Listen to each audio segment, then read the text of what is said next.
નિશ્ચિતભાઈ સોની પણ આપણી વચ્ચે ઉપસ્થિત થયા છે.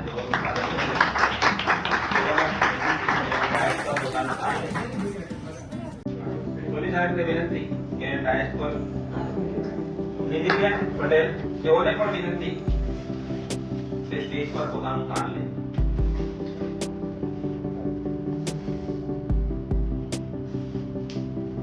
ત્યારબાદ શ્રી ભરતભાઈ પરમાર સાહેબના સ્વાગત માટે કૃષ્ણબેનના પપ્પા ગિરીશભાઈને વિનંતી કે ભરતભાઈ પરમાર સાહેબનું સ્વાગત કરશે.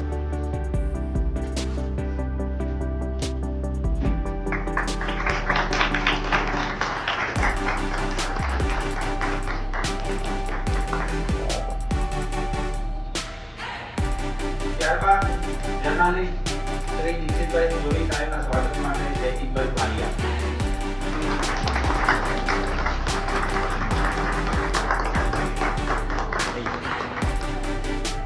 ત્યારબાદ એન્કર નિધિ પટેલના સ્વાગત માટે રાઇટર કૃષ્ણા પટેલ.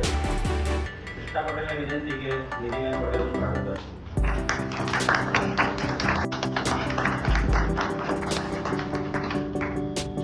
ત્યારબાદ અલ્પેશભાઈ પટેલ તેઓના સ્વાગત માટે યશ પટેલ.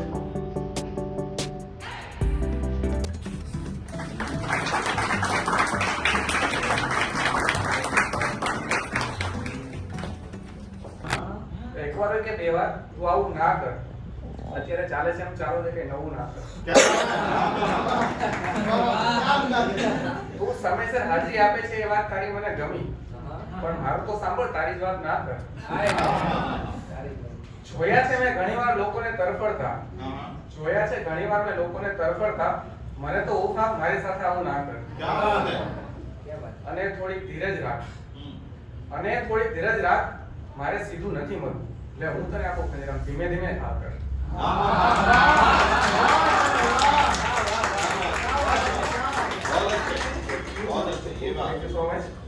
બીજી નાની ગઝલ જેવું છે કે હવે જીવનનો સથવારો નથી લાગતો. જો કોઈ બોલાવે મને તો હોકારો નથી લાગતો. કે હવે જીવનનો સથવારો નથી લાગતો. જો કોઈ બોલાવે મને તો હોકારો નથી લાગતો. વહેલી સવાર, મોડી સાંજ અને અંધારી રાતમાં એકલા ચાલવાનો નક્કી છે, વગરનો ડર નથી લાગતો. આ જીવન હવે કોઈકના સામે ઊભું રહીને મૂંઝાયું. તું જાય છે તો જા, આ સાથ મારો નથી લાગતો. છેલ્લી પંક્તિ કે તારા સમયે હજી પણ અવળો સાબિત નહીં થાવ ક્યારેક. બધું કર્યું મેં, હવે મર્યા પર મને વસવસો નથી લાગતો.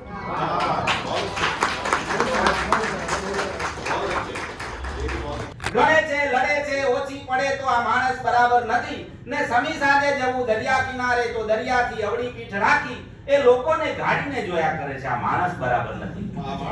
આ પરિસ્થિતિનું એવું નિર્માણ થયું છે ને, કારણ કે કહેવાય માણસ, પણ અંતરાત્માથી જરા પૂછીએ ને. મારી એક કવિતા છે ભરતભાઈ સાહેબ કે ઊંચા ના થઈ શક્યા તો શું થયું અશ્વિન. ઊંચા ના થઈ શક્યા તો શું થયું અશ્વિન, બીજાથી નીચા ન થવામાં થોડી વાર તો લાગે. કે લાગણી હલકી નજરે માપો તો શ્વાસ રૂંધાય છે. લાગણી હલકી નજરે માપો તો શ્વાસ રૂંધાય છે ને કાયમીપણે કોઈને આપો તો શ્વાસ રૂંધાય છે. ને હાથ પગ જો બાળો તો બાળવાઈ દઉં પણ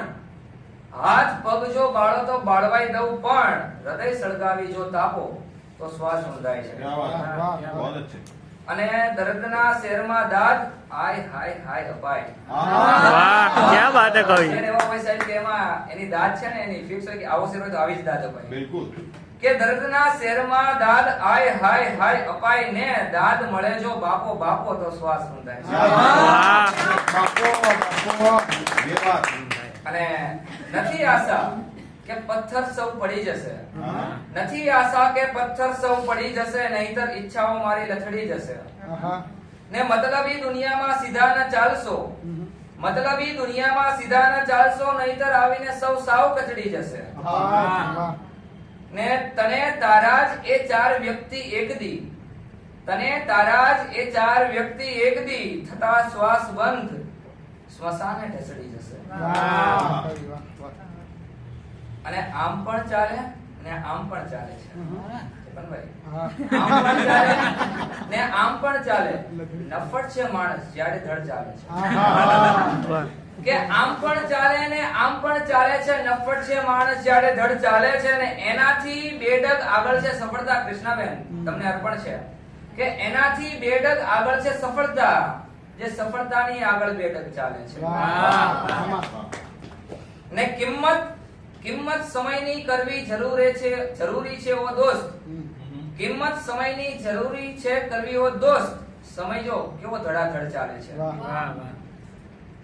અને સફળતા સુધીના પગથિયે પહોંચતા આ આંખોના હજારો જાગરણ ચાલે છે. પડીકર પણ હવે હથિયાર લાગે છે. નાના હાથોમાં મોટો અંધકાર લાગે છે. પડીકર પણ હવે હથિયાર લાગે છે કે નાના હાથમાં પણ મોટો અંધકાર લાગે છે. ને શાળાની ગલી જ્યાં હાસ્ય બોલતું કે શાળાની ગલી જ્યાં હાસ્ય બોલતું ત્યાં આજે મૌનનો સંસાર લાગે છે. ને નોટબુક વચ્ચે દબાયેલો ગુસ્સો શબ્દ નહીં સીધો ગા બની બહાર લાગે છે. ને પ્રશ્ન પૂછવાનો હક આપ્યો નહીં જેને ને પ્રશ્ન પૂછવાનો હક આપ્યો નહીં જેને એનો દરેક જવાબ ચાકુ લાગે છે. ને અમે જીત શીખવી હાર ન શીખવાડી શક્યા. અમે જીત શીખવી હાર ન શીખવાડી એટલે દરેક પરાઈ જાય. અપમાન લાગે છે ને શહેર ચૂપ છે દિવાલો પર નિશબ્દ છે. શહેર ચૂપ છે દિવાલો પર નિશબ્દ છે. આ ચૂપ્પી હવે સહમતીનો આધાર લાગે છે. ને કવિ કહે દોષ માત્ર બાળકો નથી. ઉછેરની ભૂલ જ અહીં અપરાધ લાગે છે. શણગાર સોળે સજે દુનિયા. કે શણગાર સોળે સજે દુનિયા પણ વખાણ તો એની સાદગી ના થશે. અને કૃષ્ણા દીદીને આ ઇવેન્ટને સમર્પિત જે શેર કે હજારોની મેદની જોવે છે રાહ અમારી. નાની ઉંમરે જ્યારે સફળતા મળે ને ત્યારે લોકોને એવું લાગે કે ભાઈ મળી ગઈ છે. કે હજારોની મેદની જોવે છે રાહ અમારી. ખાલે ઉભા રહીએ ને થાય છે વાહ વાહ અમારી. કે હજારોની મેદની જોવે છે રાહ અમારી. ખાલી ઉભા રહીએ ને થાય છે વાહ વાહ અમારી. લોકો કહે છે આ નસીબના ખેલ છે બધા. લોકો કહે છે આ નસીબના ખેલ છે અમારા. કેમનું સમજાવું કાંટાવાળી છે રાહ અમારી. કાંટાવાળી છે રાહ અમારી.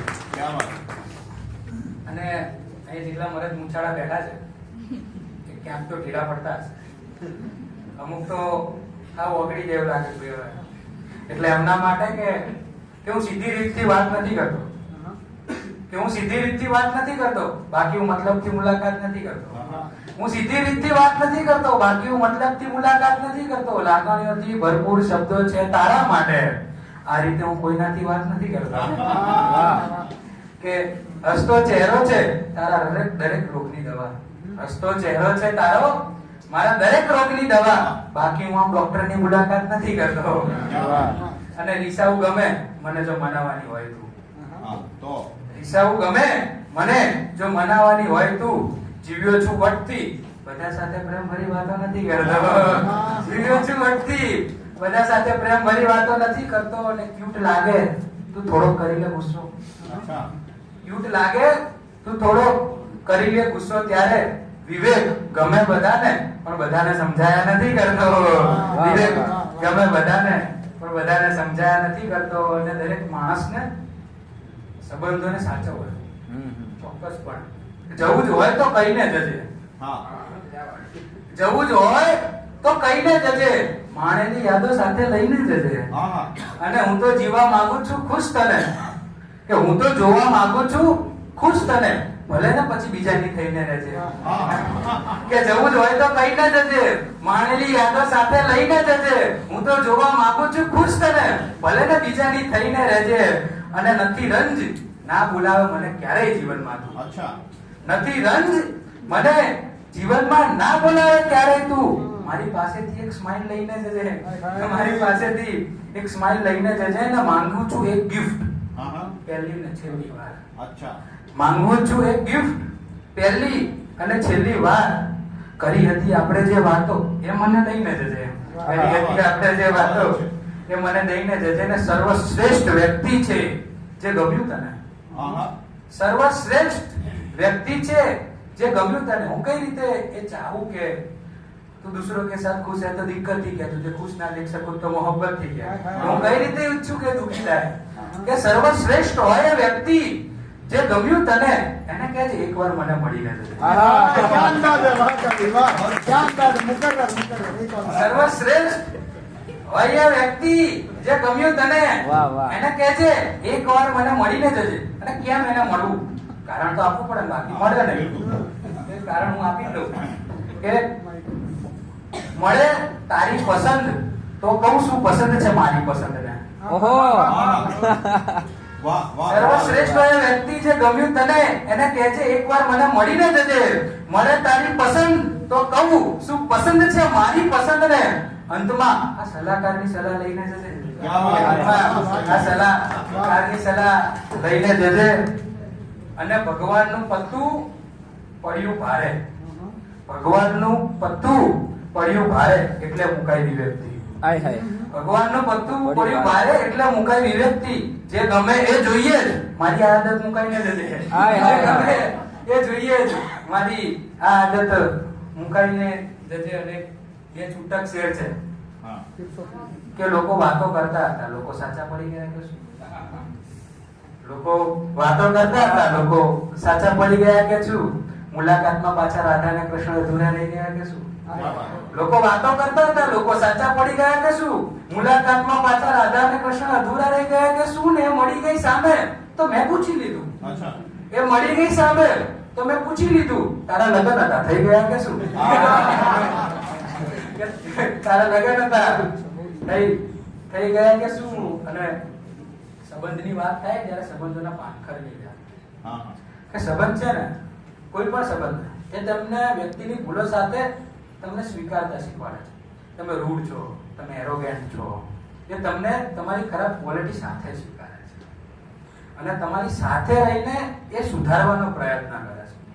અને હંમેશા બે રીતના સંબંધ હોય. એક હોય ફેમિલી અને બીજું એક ચૂઝન ફેમિલી. ફેમિલી બાપાને તમે બદલી શકવાના નથી, ભલે બાપા લેવલના બાપા હોય. અમારી છેલ્લી પેઢી જેને બાપા લેવલના બાપા મળે. બાકી તો અત્યારે તો પપ્પા એવું થઈ ગયું છે. એટલે એ અને બીજું એક ચૂઝન ફેમિલી. જ્યારે તમે ફેમિલી, ફ્રેન્ડ્સ, રિલેશનશિપ જેની આપણે અત્યારે વાતો કરી રહ્યા છીએ, પણ એક જ્યારે તમે કાચી ઉંમરે કોઈ પણ વસ્તુ શોધો ને તેમાં ભૂલ થાય. એ ફ્રેન્ડ્સ હોય કે કોઈ પણ, તકલીફ આ છે કે માણસ એ ભૂલને સ્વીકારી નથી શકતો. અને જો કદાચ સ્વીકારી લે ને તો એને સુધારી શકે. બટ સામાન્યમાં સામાન્ય ડબલ ગ્રેજ્યુએટ હોય કે પીએચડી હોલ્ડર હોય, એ શોપિંગ કરવા જાય ને તો અમુક વખત શર્ટ કા ટી-શર્ટ લેવાનું ભૂલ થઈ જાય. ઘરે ધો તો ચડી જાય, ના પોતું થાય ના પહેરે. એટલે જો એક ટી-શર્ટ લેવામાં પણ આટલા નાની માણસની ભૂલ થાય તો કાળા માથાના માનવીને સમજવો કેટલો અઘરો છે. અને તકલીફ એ છે કે જ્યારે આપણે ટૂંકી ટી-શર્ટ સાચવવામાં સૌથી સર્વશ્રેષ્ઠ ટી-શર્ટ આપણા જીવનમાં જે હોય ને આપણે એને માણી નથી શકતા. એટલે બહુ ગંભીર વાત છે, સમજાય તો. એટલે માણસો શોધવા, ઓળખવા, સમજવા અને જ્યારે જરૂર આવે ત્યારે એને મૂકવા. આ એક કલા છે અને લગભગ આનું નામ જ જિંદગી છે. અને લગભગ લોકો સમયાંતરે નથી મૂકી શકતા. અને દરેક એવું નથી કે દરેક માણસને નાની એવી ભૂલમાં મૂકી દેવા, પણ કીધું ને કટારમાં કટાર દબાવો તો સૌથી પહેલું લોહી આંગળી આવે. નાગપુરથી છે એટલે મને ખુશી એ વાતની છે કે પાટણથી શુભમભાઈ, સુરેન્દ્રનગરથી તમે, અરવલ્લીથી ઘણા બધા હું જ્યાં કામ કરું છું એબીપી અસ્મિતા ન્યૂઝ ચેનલ, ત્યાંના બધા એમની શિફ્ટ ચેન્જ કરીને મારા માટે આવ્યા છે. સમય સાચવવા, સંબંધ સાચવવા. રોહનભાઈ અને નાગપુરથી તેજસ આવ્યો છે. તો તેજસ પહેલા તો હું તને અહીંયા ઇન્વાઇટ કરું છું કે આવ અને કે તને કેવું લાગે છે ત્યાંથી અહીંયા સફર કરીને તું કાર્યક્રમ આવ્યો. ઉપસ્થિત સર્વે મહાનુભાવોને હું સ્નેહી અભિવાદન કરું છું. હું તેજસ અર્ચના શૈલેષ પટેલ નાગપુરથી છું. આજે એટલો સારો જે ઇવેન્ટ હતો, કૃષ્ણાએ મને ઇન્વાઇટ મોકલ્યો કે મારી 4th બુક લોન્ચ થઈ રહી છે. તો જ્યારે મેં એનું બુકનું નામ પૂછ્યું તો એને કીધું સંબંધોમાં પાનકર. અને એની ટેગલાઈન હતી પાંદડે પાંદડે ખડી પડેલી લાગણીઓની વાત. તો રિયલી આજના ડેટમાં જે જોવા જઈએ હમણાં જે ચાલી રહ્યું છે કે બહુ જ ગલત છે આપણા સોસાયટી માટે, તો એનામાં એક રિવોલ્યુશન જોઈએ છે. અને જેમ દ્વાપર યુગમાં જોવા જઈએ તો શ્રી કૃષ્ણ હતા અને ધર્મની સ્થાપના કરી, એમ જ ક્યાંક ને ક્યાંક આ પણ કૃષ્ણ છે જે એક નવું રિવોલ્યુશન લઈ આવે છે, એક નવું ચેન્જ લઈ આવે છે. આજે રિયલી આ ઇતિહાસ હું કહું છું લખાઈ રહ્યો છે અને બંને રાઇટર્સનું નામ સ્વર્ણિમ અક્ષરે લખાશે. એક નવું રિવોલ્યુશન છે અને આજે યાર મને એટલું સારું લાગ્યું કે આ નવા ચેન્જ માટે આટલા બધા લોકો યાર ઉપસ્થિત થયા છે.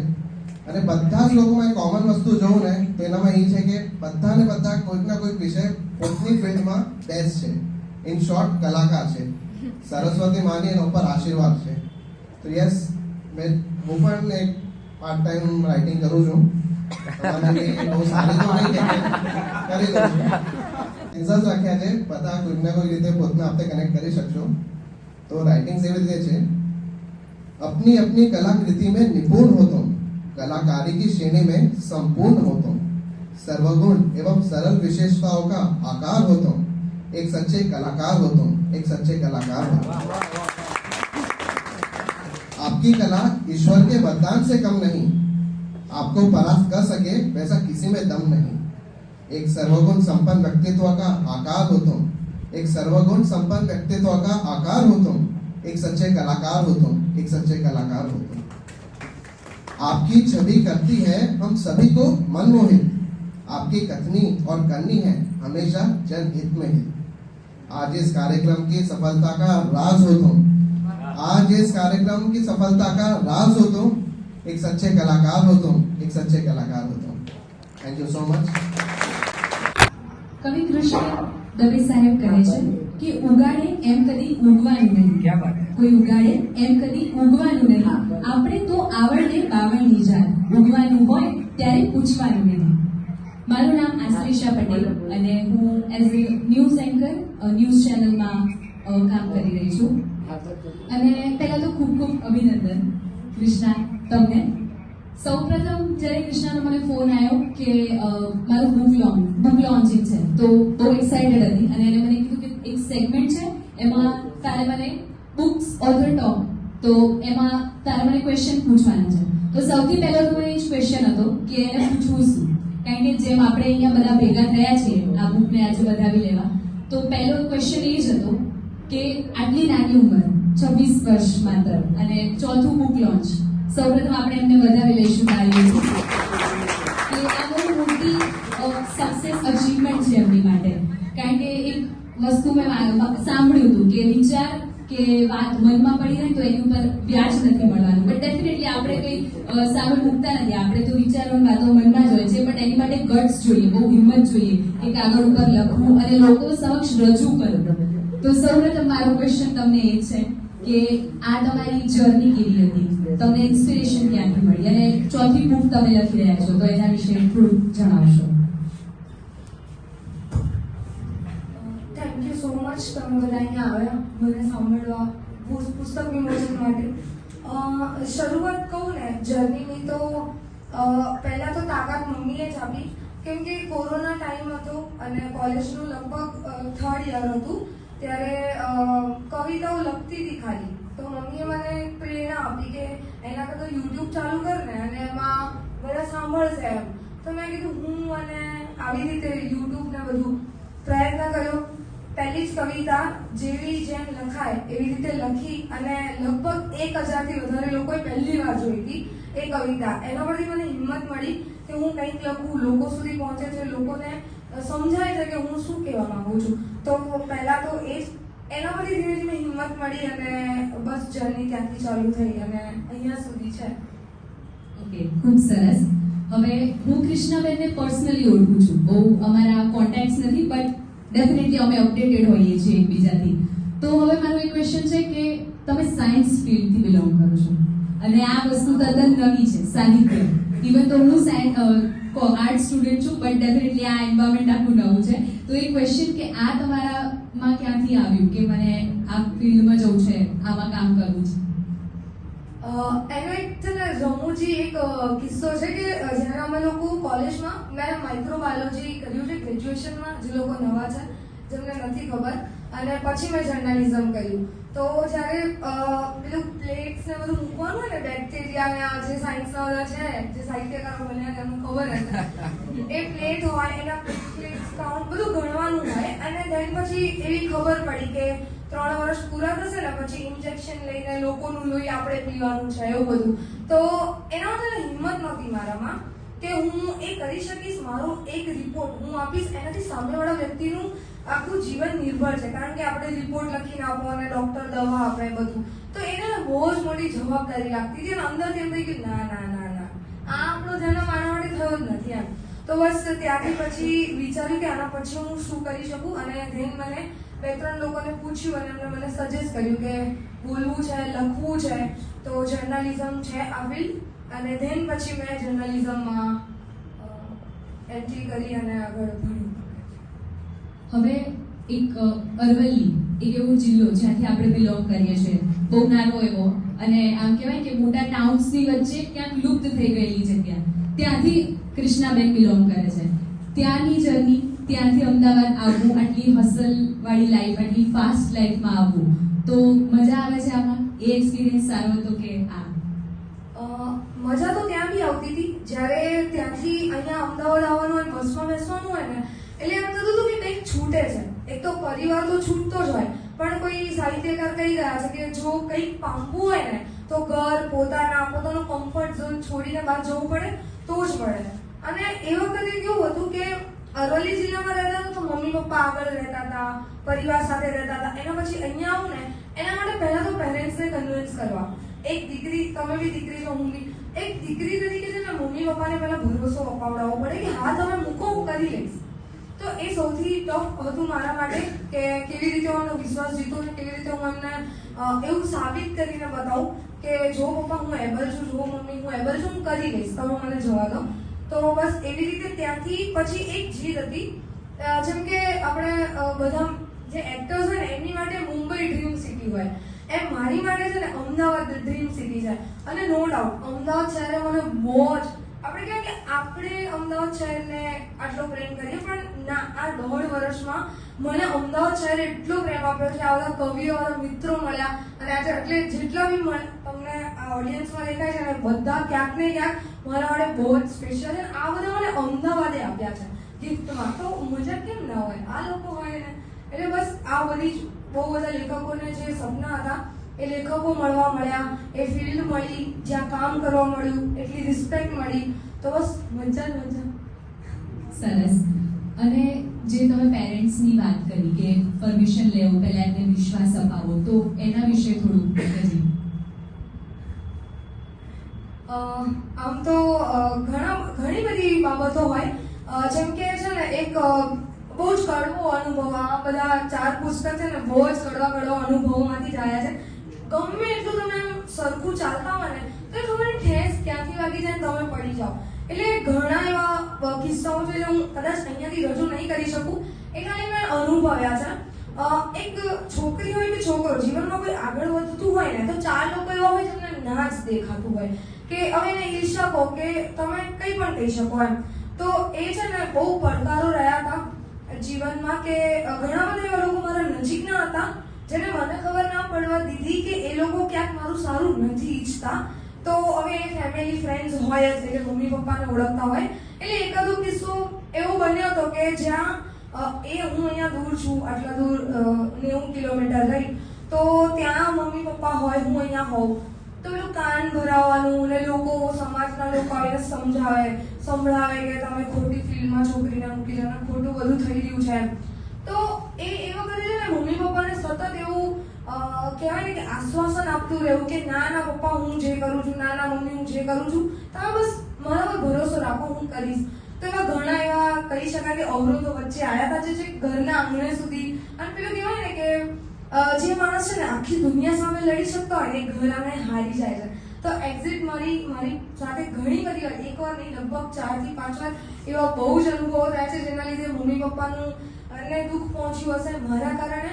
અને પેલું કહેવાય ને કે તમે અફવાઓમાં સતત રહેતા હો, તો હું તો મને ઘણા બધા લોકો આવી એવું કે મેસેજ કરતા હોય, ફોન કરે, તારા વિશે તો આજે મેં આવું સાંભળ્યું, એટલે હું એમ કહું હે શું સાંભળ્યું તું, મને તો કેમ એવી ઘણી બધી અફવાઓ ઉડી છે જે મને ખબર જ ના હોય કે અચ્છા આવું બી થઈ રહ્યું છે, પણ ખુશી એમ થતી હતી કે એ લોકો નોંધ લઈ રહ્યા છે જે હું કરું છું ને એની, અને એ જ મને અહીંયા સુધી પહોંચાડવા માટે છે ને એ સક્ષમ હતું કે હું કરું, ગમે એમ કરું. મમ્મી પપ્પા મારા માટે છે ને દુનિયા મેટર નથી કરતી, સૌથી પહેલા મેટર કરે છે મારા પપ્પા, કે એ શું વિચારે છે, એમનું નામ ક્યાંય ખરાબ ન થવું જોઈએ, દેન આખો પરિવાર અને પછી સમાજ. તો ઘણા બધા એમ કહેવાય ને કે ડગલે ને પગલે એવા અવરોધો આવ્યા કે જેમાં સતત મને સાબિત કરવું પડે કે ના પપ્પા ના મમ્મી સમજો, સાંભળો, આગળ વધવાનું. બસ ડેફિનેટલી જેમ તમે વાત કરી કે ઓબ્સ્ટેકલ્સ તો આવે જ, કારણ કે આ ફિલ્ડ જ બહુ રહે છે, કારણ કે મોસ્ટલી આપણે જોઈએ 10th 12th પછી બધા ડોક્ટર, એન્જિનિયરિંગ, બટ આ એક રેર વસ્તુ છે. હવે 3 પુસ્તકો લખ્યા, એના પછી આ 4થું પુસ્તક જેને તમે નામ આપ્યું કે સંબંધોનું પાનખર, તો આ તમારા મગજમાં ક્યાંથી આવ્યું, આની ઇન્સ્પિરેશન બુક લખવા પાછળની? નજીકના ભૂતકાળમાં એવો એક અનુભવ થયો હતો કે જ્યાં તમે છે ને નિસ્વાર્થ ભાવે એક બે મિત્રો હોય એમને માનતા હોય કે હા ઘર જેવું છે, ઘરથી દૂર અહીંયા છું, અને તો એ છે ને ધીમે ધીમે એ વસ્તુનું આમ કહેવાય ને કે તમે કોઈના પર વિશ્વાસ મૂકો છો ને એ બહુ મોટી જવાબદારી છે કે કોઈએ તમારા ઉપર વિશ્વાસ કર્યો નહીં, તો એ વિશ્વાસ કર્યો, એ વિશ્વાસ તૂટ્યો, અને એ સંબંધ કેવો હતો, મેં મારા 100% આપ્યા હતા અને સામેથી બસ મને એક દગો મળ્યો એમ. તો એક એવો સંબંધ હતો કે જેમાં એવું લાગતું હતું કે આ વસંત જ હશે એ સંબંધ, પણ અંતે દરેક સંબંધનો ક્યાંક કંઈક અલગ અલગ પરિસ્થિતિમાં એનું પાનખર તો આવે જ છે. પેલું કહેવાય ને કે વૃક્ષ જો પાંદડું છે ને કલર બદલે ને એટલે વૃક્ષ છે ને ડાળીથી એને નીચે છોડી દે છે, એટલે જ્યારે આજુબાજુના લોકો કે પોતાના લોકો એનો રંગ બદલે ને ત્યારે ઓટોમેટિક સંબંધોમાં પાનખર આવે જ છે. સો ડેફિનેટલી આર્ટ ઓફ ડિટેચમેન્ટની તમે વાત કરી. હવે એઝ અ તમારી જે બુક વાંચવાવાળા પર્સન હોય એનાથી પણ હું તમને પર્સનલી આ ક્વેશ્ચન પૂછીશ કે તમારા મતે તમે પ્રેમને વર્ણવી શકો તો એ કેવી રીતે? બહુ જ અઘરો સવાલ છે, કેમ કે પ્રેમનો કોઈ આકાર ના હોય, પ્રેમનો કોઈ મતલબ તમે છે ને એ વસ્તુ એવું એટલે કે તમે નિશબ્દ થઈ જાઓ કે પ્રેમને તમે કેવી રીતે વર્ણવશો. એ લાઈક કોઈ એફર્ટ્સ કરે તો એની પાછળ પ્રેમ હોય, મૌન વાળો બી પ્રેમ હોય, એટલે પ્રકાર તો ઘણા બધા છે, પણ હું એવું માનું છું ને કે રિલેશનશિપમાં પર્સનલી તમે જે વ્યક્તિ સાથે હો રાઈટ વર્તમાનમાં, એ વ્યક્તિ સાથે રહેતા રહેતા જો તમને એવું રિયલાઇઝ થાય છે ને કે મારી પોતાની જાત પણ જીવિત છે, તો એ પ્રેમ છે મારા મતે. ખૂબ સરસ, ધન્યવાદ. હવે હું આ બુકના કો ઓથર જયદીપભાઈને સ્ટેજ પર આવવા માટે વિનંતી કરીશ. Thank you Krishna. સૌપ્રથમ તમને પણ ખૂબ ખૂબ અભિનંદન. કો ઓથર તરીકે કે ઓથર તરીકે તમારી આ પ્રથમ જર્ની? તો કોથર તરીકે મારી ત્રીજી બુક છે, પણ કૃષ્ણા પટેલ સાથે લખેલી મારી પહેલી બુક છે. ઓકે, તો આના વિશે આમની સાથે કામ કરવાનો અનુભવ થોડોક તમે શેર કરશો? કામ કરવાનો અનુભવ તો આ બધા શબ્દો કહી ના શકાય એવું હોય છે, પણ અડધી રાત્રે પણ ચા પીતા પીતા લખી નાખું. હું તો વિચાર આવ્યો કે હવે શું લખીશ. બહાર બેઠા હોય તમે ઘરે જાઓ, જમવાની ખબર ન હોય ક્યાં જમવા જઈશું, શું જમવાનું છે, મતલબ એ બધી ઘણી પરિસ્થિતિઓ છે. મેં જે બુક લખી છે જબરદસ્ત, એનું કોઈ વર્ણન નથી, અને તે માંડ બુક પૂરી કરી છે. અમને ખબર છે કઈ રીતે લખાય છે, શું થાય છે, શું નહીં. બહુ જ અઘરું કામ છે આ. Okay, life full of struggles. Yes, exactly. તમે 24 કલાકમાં એક પ્રોફેશનલ જોબ કરો છો અને એઝ અ વર્ક ઓથર તરીકે આ તમારું જે કામ છે, તો આ બંને વચ્ચેનું કોઈ ડિફરન્શિએશન જે તમને લાગતું હોય? ડિફરન્સ તો બહુ જ બધો છે. પ્રોફેશનલ અને પર્સનલ વસ્તુ થઈ ગઈ છે. જ્યારે કંઈ લખવાની વાત આવે ત્યારે તમારા મગજમાં બહુ જ બધા વિચારો ચાલુ કરે કે હું સારું લખીશ, કોના વિશે લખીશ, હું લખીશ તો કેવું લાગશે. અને દાખલા તરીકે તમે ઝી24ની વાત કરો તો ન્યૂઝની એક ભાષા તમને ખબર છે, તમે પોતે એન્કર છો, પણ ન્યૂઝનું લખાણ અને સંબંધો ઉપરનું જે લખાણ, કોઈ લાગણી લખવી છે તમારે અથવા તો કોઈના વિશે લખવું છે, તો બહુ જ ઊંડું ઉતરવું પડે. અને મને પર્સનલી ગમે છે લખવું. ન્યૂઝનું મારા પ્રોફેશનલ સાઈડમાં મૂકી દઉં છું. પર્સનલી આવું જો હમણાં શેરો, શાયરી, ગઝલ બહુ જ બધું લખેલું ઘણી વખત હું બહાર નથી લાવતો. મને એમ થાય કે ના, મને ગમે છે, મારે રાખવું છે. પણ આજે અત્યારે જે આની સાથે કામ કરીને મને એક બેસ્ટ એક્સપિરિયન્સ છે. હજી હું તો ઈચ્છું કે આગામી હજી આવી ચાલતું જ રહે, અટકવું ન જોઈએ. અમે પણ એવું જ ઈચ્છીએ છીએ કે આ ચાલતું જ રહે અને આવા ટૂંક વિમોચનમાં અમે હજી આગળ આવતા જ રહીએ આના માટે. અને તમે જે વાત કરી અત્યારે કે તમે પર્સનલી આ વસ્તુ લખવું તમને ગમે છે, તો શું એ વસ્તુનો તમારા પર્સનલ લાઈફ ઉપર એનો કોઈ પ્રભાવ? એવું મેં સાંભળ્યું છે તમે અત્યારે હાલમાં જ તમારા લગ્ન થયા છે, તો એ વિશે થોડું જણાવશો? હા, એટલે વાત સંબંધ સાચવવાની હોય તો બેમાંથી કોઈ એક નવું પડે. અને મને નવી જો કોઈ હું કરી જાઉં, સંબંધની કોઈ કિંમત જ નથી, અમૂલ્ય છે. તમે એને સાચવશો તો એ વધારે મતલબ મજબૂત બનશે. અને સંબંધ સાચવવો જ જોઈએ. કોઈ પણ એક વ્યક્તિ સંબંધ સાચવે તોય બંનેનો સંબંધ સચવાય. એટલે હું એ માનું છું કે સંબંધ સાચવવામાં કોઈ જ કચાશ ના રાખવી જોઈએ. બે વખત નમવું પડે તો નમી જવાનું. એ વ્યક્તિ આપણું હોવું જોઈએ. ખૂબ સરસ. જેનઝીની ભાષામાં કહીએ તો ગ્રીન ફોરેસ્ટ છો તમે. ખૂબ ખૂબ ધન્યવાદ જયદીપભાઈ. અને બંને લેખકોને આ જર્ની બદલ ખૂબ ખૂબ અભિનંદન અને આશા રાખીએ છીએ કે આવી જ રીતે અમે આવતા રહીએ આવા પ્રોગ્રામમાં. ખૂબ ખૂબ ધન્યવાદ, અભિનંદન. ઘણા બધા મહાનુભાવો હતા આમાંથી, અને આજે પણ એવો એક સંયોગ બન્યો કે આપણે સૌ બધા પુસ્તક વિમોચન માટે ફરીથી આપણે અહીંયા ઉપસ્થિત છીએ. ત્યારે ઘણું બધું શાસ્ત્રમાં કહ્યું છે, જણની જણ તો ભક્તજન કા દાતા કા સૂર, નહીતર રહેજે વાંજણી મત ગુમાવીશ નૂર. એટલે આજે આપણને કહેવાનું મન થાય કે આજે દરેક સમાજમાં, આજે આપણા બાળકોમાં આવા સંસ્કાર કે જે કવિતા લખવી, કવિપણું નિભાવવું, એ બધાની પાસે આવી શક્તિ હોતી નથી. ઘણાને ફિલ્મો જોવાનું, બહાર ફરવાનું, ખાણીપીણીમાં જવાનું, એવું બધાને સૂઝે છે. પણ આજે મેં ઘણા બધા એમના કૃષ્ણાબેનના બધા શું કહેવાય કવિઓ, જ્યારે આજે ઘણા બધા કવિઓનું જ્યારે આમ પહેલા આટલા બધા નતા આવ્યા, ગોકુળ, પણ આજે મને એમ લાગ્યું કે પ્રેક્ષકો કરતા કવિઓ કરે છે. એટલે આનંદ ઘણો થયો, ખૂબ આનંદ આવ્યો.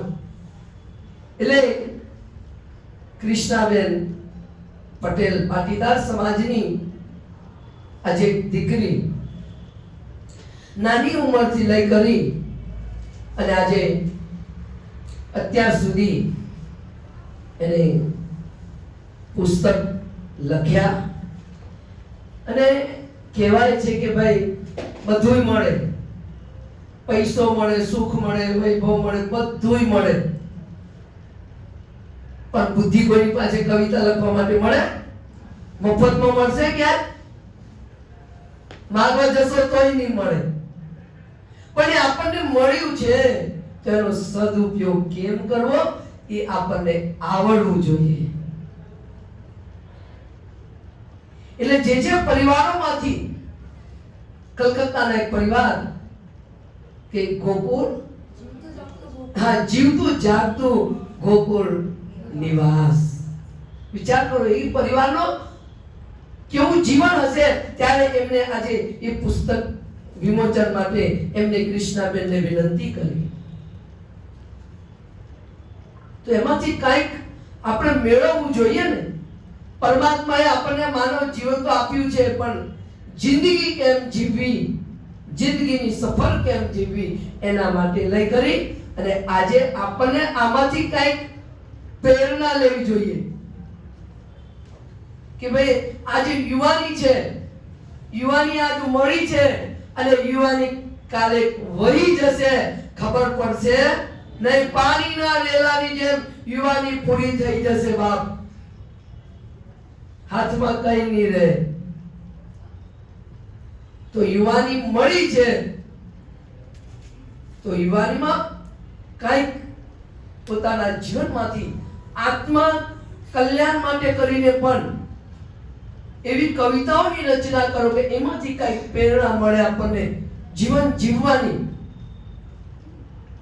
જીવન તો આપણે બધા જીવીએ છીએ કે નથી જીવતા? સુતો હતો હું નિંદમાં, જાગી જોયું જ્યારથી, સગું કોઈ કોઈનું નથી, દુનિયા છે બધી સ્વાર્થી. છે નથી સ્વાર્થ બધામાં? પણ એક કે સંતોનો સ્વભાવ છે એવો કે જનિતાની ગોદના જેવો કે એમાં એને કોઈ સ્વાર્થ નથી, ફક્ત નિસ્વાર્થ આશીર્વાદ કે સર્વેનું કલ્યાણ થાય. એમ પરમાત્માએ આજે પુસ્તક વિમોચન સંબંધોમાં પાંખા. સંબંધો કેવા હોવા જોઈએ? સંબંધની રીત છે ભાઈ.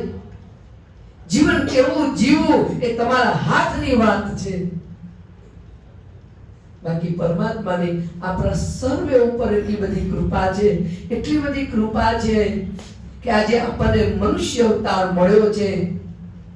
તો સંબંધોને ક્યાં કેવી રીતના જાળવવા, જીવન કેમ જીવવું, પરમાત્માએ આપણને સત્કર્મ સદવિચાર દ્વારા આપણને આ પ્રેરણા આપી છે. અમને માણસની જોડે બુદ્ધિ ન હોય તો આપણે શું કહીએ ને, આ પાગલ છે કે જવા દો. તો આજે આપણને પરમાત્માએ સદવિચાર સદબુદ્ધિ આપણા માટે પરમાત્માએ પૂર્વ જન્મના કંઈક પુણ્ય હોય ત્યારે આપણને આ પરમાત્માએ આ શક્તિ આપણને પ્રદાન કરી છે. અને એ શક્તિ મળી છે, દરેકની અંદર શક્તિ છે, પણ એ શક્તિને જાગૃત કરવા માટે આપણે સૌએ પ્રયત્ન કરવો પડે. પણ પ્રયત્ન ન કરીએ અને પછી ઊંઘી જઈએ તો બધું ઊંઘમાં જ જતું રહે, હાથમાં કઈ આવતું નથી. માટે કૃષ્ણાબેન આજે નાની ઉંમરમાં એમને પોતાના જીવનમાં ઘણા બધા સંઘર્ષો કેળ્યા. પરિસ્થિતિ ગમે તેવી હોય છતાં પણ એમને પોતાની એક આત્માથી એક નિષ્ઠા કે ભાઈ મારે આ મારા જીવનમાં એવી એક કંઈક કારકિર્દી પ્રગતિ કરવી છે કે જીવનમાં કંઈક આપણને પણ કામ લાગે અને સમાજને સંસારમાં પણ કામ લાગે. એના માટે કરી અને નાની ઉંમરથી લઈ કરી આજે બચપન હતું અને એ બચપનમાં ભણ્યા ગણ્યા અને જ્યારે ઉંમર 22 વર્ષની થઈ ત્યારથી પછી એને વિચાર અંદર વિચાર આવો અને પ્રગતિની શરૂઆત કરવી એ પોતાના માટે બહુ જ એક પરમાત્માની અને સદગુરુની અને સંતોના આશીર્વાદ હોય તો જ આવી અંદરથી એક પ્રેરણા જાગે, ન કે જાગતી નથી. એટલા માટે ભલે પરિવાર નાનો છે પણ આજે પરિવારમાં રહી કરી સંઘર્ષો ખેડી અને આવો એક જ્યાંથી બી કોઈ પણ વ્યક્તિમાંથી, કોઈ પણ સમાજમાંથી અને કોઈ પણ પરિવારમાંથી સૂચના મળે કે આ કાર્ય કરવું છે તો એના માટે તત્પર તૈયાર થતા એવા મારા કૃષ્ણાબેન પટેલ ખૂબ ભાગ્યશાળી છે. પૂર્વજન્મનું પુણ્ય છે ત્યારે આપણને આવો એક સાથ અને સહકાર મળ્યો છે બાપ. અને એમના આમંત્રણને માન આપી તો બધા ભરતભાઈ ને અલ્પેશભાઈ ને અશ્વિનભાઈ ને આ બધા કેટલા બધા કવિઓના બધાય આમંત્રણને માન આપી અને આપણે આજે બધા અહીંયા પધાર્યા. ખૂબ ખૂબ આપણે બધા ધન્ય કરી ધન્ય ભાગ કે આપણને આવા એક વિમોચનમાં આવવાનો એક આપણને આવો મોકો મળે છે બાપ. દીકરી મારી લાડકવાઈ એટલે દીકરીનો જ્યારે એક હાકલ પડે અને આજે બધાએ દોડીને આવે છે બાપ. એવા મારા કૃષ્ણાબેન અને એમના પિતા, એમના માતા તુલસીબેન ગિરીશભાઈ કે જેમને પોતાના સંતાનને આવા એક સંસ્કાર સંસ્કૃતિ અને આપણી ભારતીય હિન્દુ સંસ્કૃતિને જગાડવા માટે કરીને પણ આપણા બાળકોમાં સંસ્કાર આપે અને આપણે સૌ આજે અહીંયા ઉપસ્થિત થયા છીએ ત્યારે સંબંધોમાં પાનખર નામનું આજે પુસ્તકનું વિમોચન જેવા થઈ રહ્યું છે ત્યારે આપણે બધા ખૂબ ભાગ્યશાળી છીએ. કિંમતી સમય છે. એક ઘડી આધી મેં પુનિયાદ તુલસી સંગતે સાધુ કી હરે કોટી અપરાધ.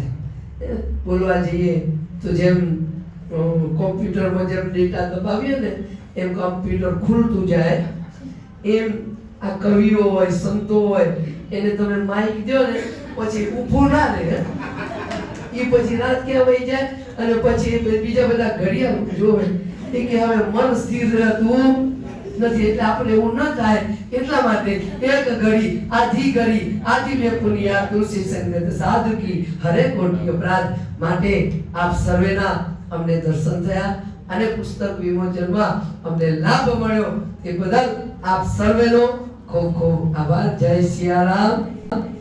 માપિયા ન હોય, અંતરના ઊંડાણ માપવાના માપિયા ન હોય, લાગણીના સમુદ્ર પામવાના જરિયા ન હોય ને લાગણીઓ હોય એ ઉછાળા ઘણા મારે.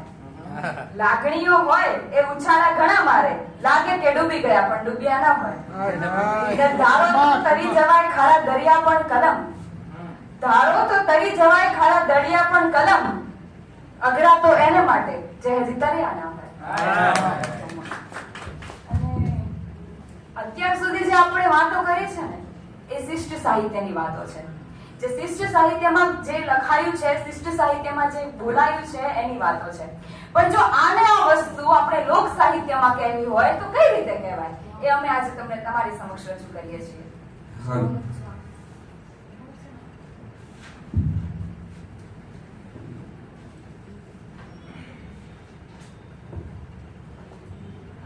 સંબંધોમાં પાનખર એ ન માત્ર આજની વાત છે.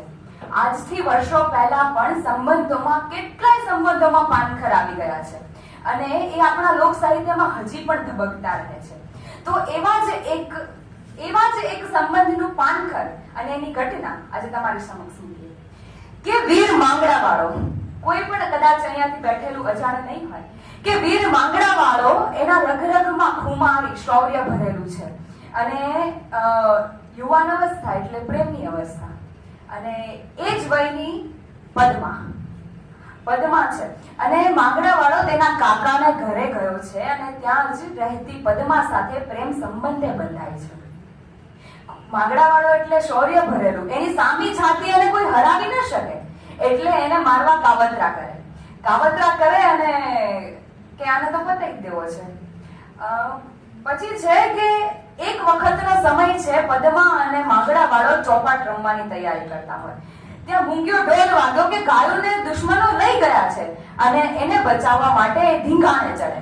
જાતો પદ્માને કહેતો જાય કે તું ચોપાટ તૈયારી કર, હમણાં આવ્યો અને નીકળી જાય છે ધીંગાણે લડવા. અને ત્યારે શું કે પણ પદ્માએ ચોપાટ પાથરી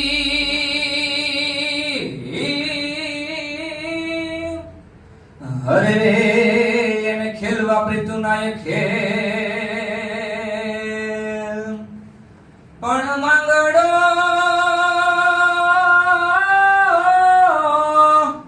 હે માંગડો રમે રણ મેદાનમાં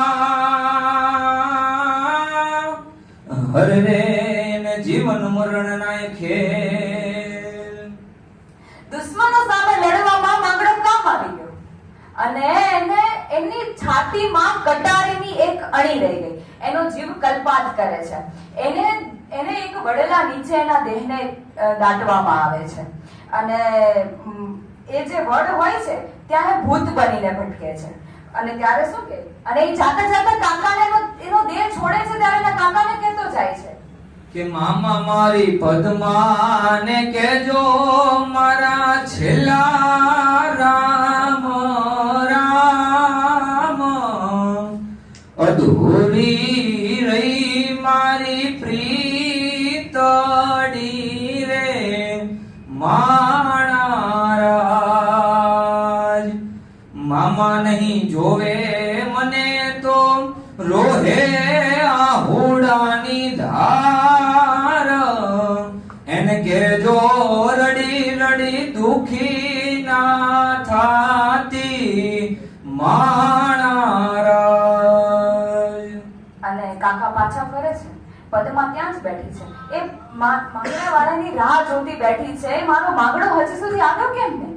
અને ત્યારે શું બોલે? પણ પગડિયું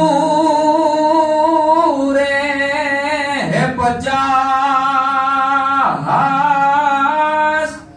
હરે રે એમાં એક આંટીયાળી નહીં.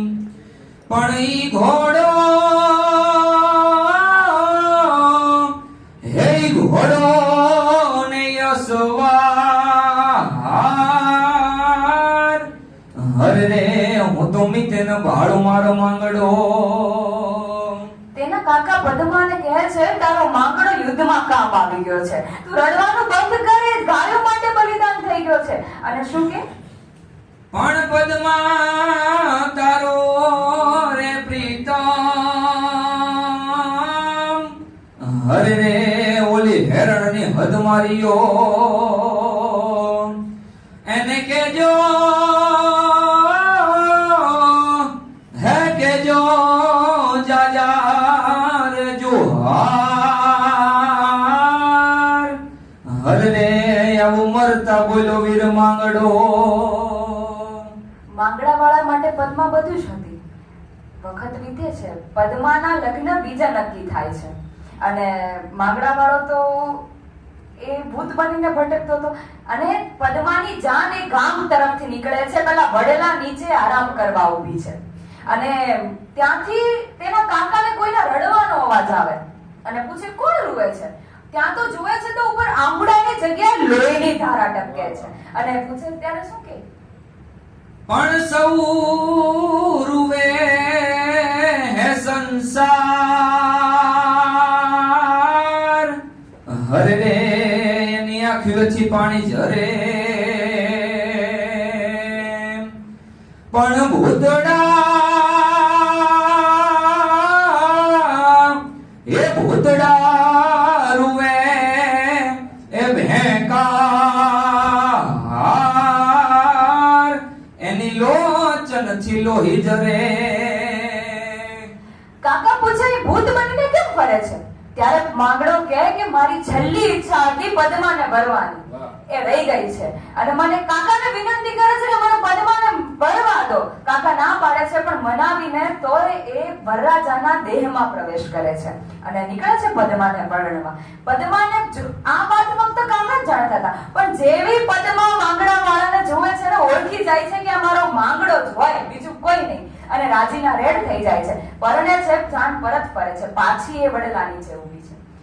માંગડો પાછો પોતાના વડ પર ચડી જાય છે અને જતા જતા પદ્માને કે મારી તો સંસારના નિયમ પ્રમાણે ભૂત બનીને ભટકવાનું. હવે આપણી પ્રીત અહીંયા સુધીની જ છે. અને શું કે એ પણ હતું ઈ બધું હારી ગયો.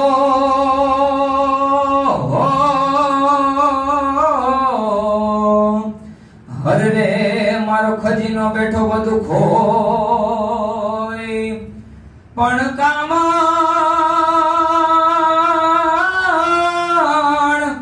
હે કામણ દારૂ જોને કોઈ. હરે રે આ તો પાંદર તારે પોરહા. મર્યા પછી પણ પ્રીત રે એવા દાખલા આપણા સૌરાષ્ટ્રમાં જ મળે. અને એ માંગડા અને પદ્માને આપણે હજી યાદ રાખીએ છીએ. આવી જ એક બીજી ઘટના. લોકગીતો લખાય ને કાંઈ એમને એમ નથી લખાતા. દરેક લોકગીત પાછળ કંઈક ને કંઈક વાર્તા હોય જ. એવી જ એક વાર્તા પરમાર શાહનો મેર અર્જન અને બીજી એના જ ગામની એક કન્યા જાયણી. બંને વચ્ચે પ્રેમ હતો. બાળપણમાં નાના નાના હોય ત્યારે ગાયું ભેંસું ચારવા નીકળે અને આંખોમાં પ્રેમ થઈ ગયો. એક ઉંમર થાય એટલે છોકરી જવાનું બંધ કરી દે અને વખત વીત્યો જાય છે. ને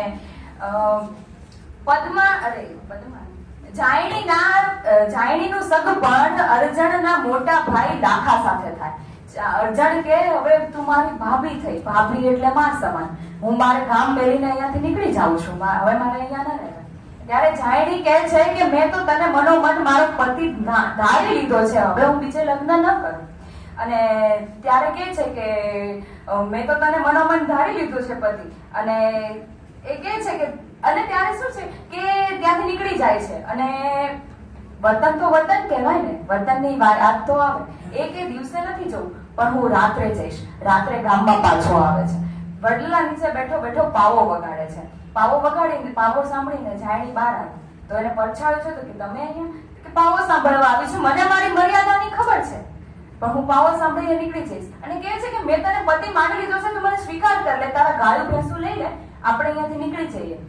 ત્યારે અર્જુન કે મારા ગાયું ભેંસું ક્યાં છે એની મને ખબર નથી, તો કે મને ખબર છે. અને એ વખતે ચાંદો બરાબર ઉગ્યો હોય છે ને ત્યારે કવિ લખે કે ચાંદો ઉગ્યો ચોકમાં ઘાયલ, ચાંદો ઉગ્યો ચોકમાં, ચાંદો ઉગ્યો ચોકમાં ઘાયલ, ચાંદો ઉગ્યો ચોકમાં. હે લેરીડા લેરીડા હા લેરીડા લેરીડા હરણો યાચમીને હાલાર શેરમાં અરજણિયા. એ કહે છે કે ભેંસુ તારી ભાલમાં છે અને એના પારુડા જાતા હતા હારે હારે, પણ એ પંચાલ સુધી પહોંચ્યા ત્યાં થાકી ગયા અને પંચાલમાં જ રહી ગયા છે. એટલે લખાય કે ભેંસુ તારી ભાલમાં ઘાયલ, ભેંસુ તારી ભાલમાં પારુડા પંચાલમાં જોલા ખાય રે અરજણિયા. અને ગાયો તો કે ગાયો તે દિવસે વખણાટ એટલે કોઈ વેચવા નથી દીધી, પણ એના વાછડા છે ને એ ઘરાક આવ્યા હતા વડિયારમાંથી, તો એ ઘરાક ત્યાં લઈ ગયા છે. અને ત્યારે લખે કે ગાયું તારી ગોંદરે ઘાયલ, ગાયું તારી ગોંદરે, હજી વાછરું વઢિયારમાં ઝોલા ખાય રે અરજણિયા. અર્જુન જાણીને પૂછે કે તે મનોમન ધારી ક્યારે લીધું કે તું મને પતિ માને છે, મને કહે તો ખરી. અને ત્યારે કે ઝાપે તારી ઝૂંપડી ઘાયલ, ઝાપે તારી ઝૂંપડી, આવતા જાતાનો નેહડો લાગ્યો રે અરજણિયા, આવતા રે જાતાનો નેહડો લાગ્યો રે અરજણિયા. અર્જુન નીકળી ગયો, પાછો ન આવું હવે અહીંયા. ત્યારે જાણી કે મને ખબર છે તું પાછો આવીશ, તો કે ના હું નહીં આવું, તો કે ના તું આવીશ, તો કે કેમ? તારને મારે ઠીક છે ઘાયલ, તારને મારે ઠીક છે, તારને મારે ઠીક છે ઘાયલ, તારને મારે ઠીક છે, ઠીક ને ઠેકાણે વેલો આવજે રે અરજણિયા, ઠીક ને રે ઠેકાણે વેલો આવજે રે અરજણિયા. અને છેલ્લી એક ઘટના, કસુંબીનો રંગ. એ કસુંબીનો રંગ કેવો હોય મેઘાણી ક્યારે લખે? એની ઘટના છે કે પરણ્યાની પહેલી રાત પત્નીના કોણીનું ઓસીકું કરી પતિ સૂતો છે, પત્નીની બંગડીમાં પતિના કાનની બૂટી ફસાઈ જાય અને ઉંકારો નીકળે. ત્યારે પત્ની મોઢું ફેરવી જાય કે આ હું કોને પરણી ગઈ. અને ત્યારે પતિને મનોમન સમજે કે કાંઈક ખોટું થઈ ગયું. એટલે શું કે સમય આવશે ત્યારે હું પત્નીને જાણ કરીશ. કે પત્નીને કોણ સમજાવે? સોયની વેદના હોય, ભાલાની વેદના ના હોય, પણ એક વખત આવે છે અને ધીંગાણે ચડવાનું હોય છે. પહેલાનો સમય એટલે પત્ની તિલક કરે, તલવાર આપે ત્યારે પતિ જાય. તો કે તલવાર તો આપો કે નહીં? તો કે તલવાર નહીં તો એક નાની બળછી તો અપાવો કે ના આટલું ઘણું છે. એને પતિ પર વિશ્વાસ જ નથી કે મારો પતિ લડવાનો છે. પતિ નીકળે છે અને પાછા ના આવે. એટલે પહેલાનો જમાનો એટલે પત્ની પરણ્યાના કપડા પહેરીને મેદાને શોધવા નીકળે. એક આંટો મારે છે, આંટો મારે ને પાછા આવતા નથી, દેખાતા નથી. એટલે પાછી સાસુને આવીને કે તારા દીકરાએ 2 કુળ લજવ્યા. કે મારો દીકરા 2 કુળ ના લજવે, કાંઈ ઘોડાની ગમશાળમાં હશે, કે હાથીના દંતાસુરમાં હશે, તો ફરીથી શોધવા જાય. ત્યારે પાછી નીકળે છે અને જેમ કીધું તું ને બરાબર એ દ્રશ્ય. પતિ મરણ અવસ્થાએ પડ્યો છે અને ભગવાનને પ્રાર્થના કરે છે, કાગડાઓ ફરે છે અને પ્રાર્થના કરે છે, કાગા સબ તને ખાઈયો, ચુન ચુન ખાઈયો માંસ, ये दो नैन मत खाइयो मुझ पियो मिलन पियास. અને સામે પત્ની ઊભી છે ત્યારે કહે છે અને બરાબર એને દ્રશ્ય જોયું એટલે એને યાદ આવ્યું અને ત્યારે લખે કે જીલા ભાવા ભયંકર હંગતણા, ભાલા ભાંગિયા દે ગમ ગાવ ઘણા, વિંગા કાળ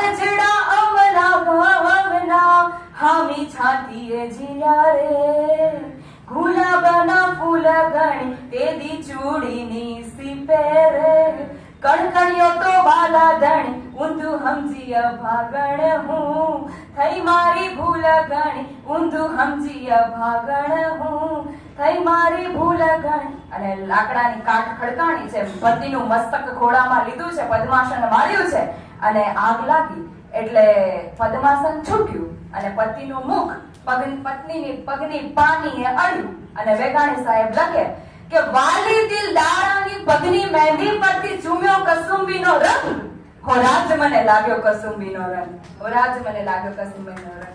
એને ભાગવત કેમ કહેવાય? એવા ભગતોના તંબુરથી ટપકેલો મસ્તી પર ચાખ્યો કસુંબીનો રંગ, હો રાજેવો ચાખ્યો કસુંબીનો રંગ.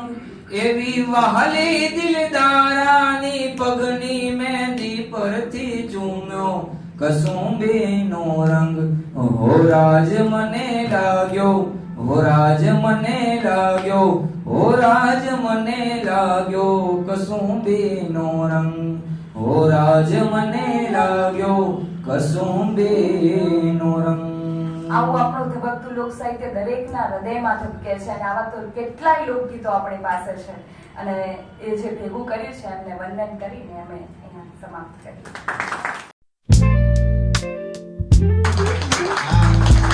સંબંધોમાં કામકાજ વધારીએ છીએ.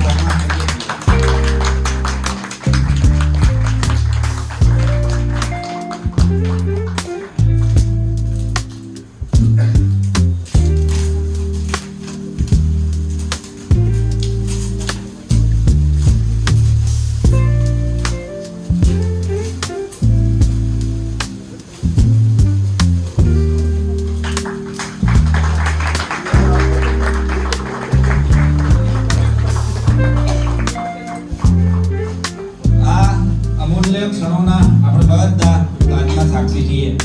આ પુસ્તકનું વિમોચન થઈ રહ્યું છે ત્યારે કૃષ્ણાબેનનો સમગ્ર પરિવાર, મોડાસા અરવલ્લીનો સમગ્ર પરિવાર અને અમદાવાદના મિત્રો, વાચક પરિવાર સૌના તરફથી આપણે કૃષ્ણાબેનને શુભકામનાઓ પાઠવીએ છીએ.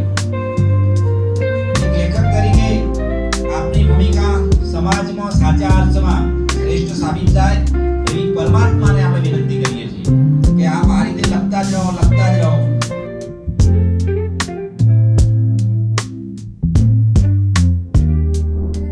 શબ્દો જ નથી કહેવા માટે, કેમ કે મારું માન રાખીને એક મિત્રતાની લાગણી હોય કે મોટા ભાઈની લાગણી હોય, મારો પરિવાર છે જે પોતાનો કિંમતી સમય કાઢીને અહીંયા આવ્યા. જર્ની તો કોઈની બી જે સંઘર્ષ કરતા હોય એમની આસાન નથી હોતી, જે મારી પણ નથી. ઘણી બધી વસ્તુ છે હું ખોલીને નથી કહી શકતી, પણ અહીંયા બેઠેલા લગભગ બધા જ લોકોને મારી એ સંઘર્ષ, મારી એ જે પીડા છે એ બધું જ્યારે આ પુસ્તક લખતા હતા ને ત્યારે જ્યારે અંત લખવાનો હતો ને પુસ્તકનો, કારણ કે આમાં ઘણા બધા કેરેક્ટર છે, વીર, વિધિ છે, એના મમ્મી પપ્પા છે, એની બેન છે, તો એ બધાને યાદ રાખવા, એના વિશે લખવું, આખો દિવસ જોબ કરી અને સાંજે પાછું એ જ પાના, પાછા 10 પાના ફરીથી ખોલીને જોવા. અચ્છા મેં આગળ શું લખ્યું હતું, કેમ કે મને ભૂલાઈ જ ગયું કે મેં 24 કલાક દોડવામાં અને બધું કાર્યક્રમોમાં હાજરી આપવામાં ભૂલાઈ જવાયું હોય. તો એવી રીતે ઘણી બધી વસ્તુ છે, પણ સૌનો સાથ મને એટલો મળ્યો છે, મને બહુ જ ખુશી છે તમે બધા અહીંયા આવ્યા. જે આવી શક્યા છે એના માટે તો ફરીથી હૃદયપૂર્વક આભાર માનું છું, અને જે નથી આવી શક્યા કોઈ કારણોસર એમને પણ મને ઘણો જ સહકાર આપ્યો છે. ખુશીની વાત એ થાય છે કે માત્ર 26 વર્ષની ઉંમરમાં એક કહેવાય ને કે એક બે વ્યક્તિએ જ્યારે મેં કીધું ને કે મારે પુસ્તક લોન્ચ કરવી છે તમે આવજો, એટલે મને એવું કીધું કે કોણ વાંચશે. પણ આજે મને છે ને અહીંયાથી હકથી એવું કહેવું છે કે મારી આ પુસ્તકની પ્રી બુકિંગ શિકાગો અમેરિકાથી થઈ ગઈ છે, કેનેડા, લંડન અને દુબઈથી. અરવલ્લી જિલ્લાના ચાહકો તો વાંચે જ છે, પણ મને બિલકુલ એવું કોઈ દિવસ વિચાર નહોતો કે આટલો પ્રેમ મળશે કે મારી પુસ્તક ખાલી અરવલ્લી જિલ્લા નહીં, કોલકાતા સુધી પણ અને યુએસ, અમેરિકા, કેનેડા બધે જશે. થેન્ક યુ સો મચ આટલો બધો પ્રેમ આપવા માટે. નથી શબ્દો, અને શાયદ આ લાગણી છે આંખોમાં જ તમે સમજી જજો કે આ શબ્દો છે. Thank you so much again.